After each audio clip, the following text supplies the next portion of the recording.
কিন্তু কিন্তু সারা সারা বাংলাদেশের সন্ত্রাসী যেভাবে আপনি শনাক্ত করেছেন আর যেভাবে সারা বাংলাদেশ এখন শান্ত আছে, সেটা আপনারই একমাত্র কৃতিত্ব। যেটা জি জি জি জি জি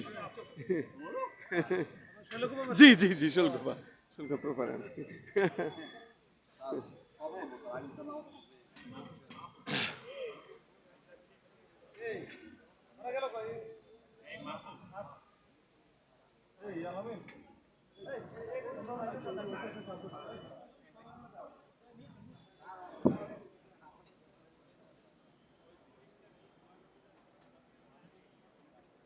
শুধু দর্শক, এইমাত্র আমি ডিএমপি কমিশনার শেখ সাজ্জাদ আলী সাহেবের সঙ্গে আমি কথা বললাম। যেহেতু উনি আমার এলাকারই মানুষ, উনি খুব ভদ্রলোক এবং প্রশাসনিকভাবে অত্যন্ত নিরপেক্ষ ব্যক্তি, এবং প্রশাসন কিভাবে ঢেলে সাজাতে হয় এটা উনি জানেন। আমরা দেখলাম মাননীয় স্বরাষ্ট্র উপদেষ্টা মহোদয়ের সঙ্গে, বিশেষ করে শেখ সাজ্জাদ আলী যেভাবে জাতীয় ঈদগাহ মাঠটা পরিদর্শন করলেন এবং ওনার শেষ বিদায়টা উনি জানালেন।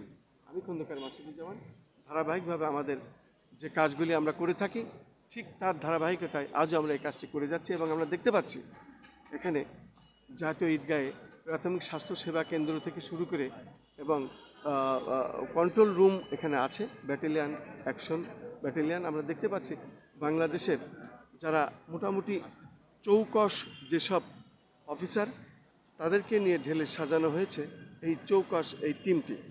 আমরা আসলে এটাই দেখানোর চেষ্টা করছি আর কি।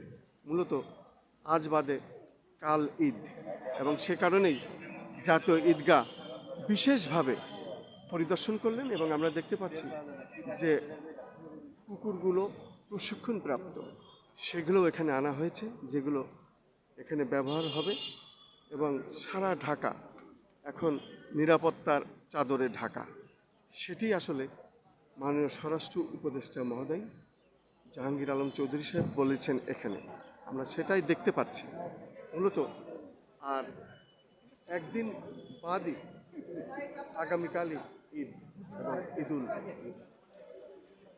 যে আজহার, ঈদুল আজহার পবিত্রতা রক্ষার্থে ব্রিফ দিচ্ছেন প্রশাসনের মধ্যে।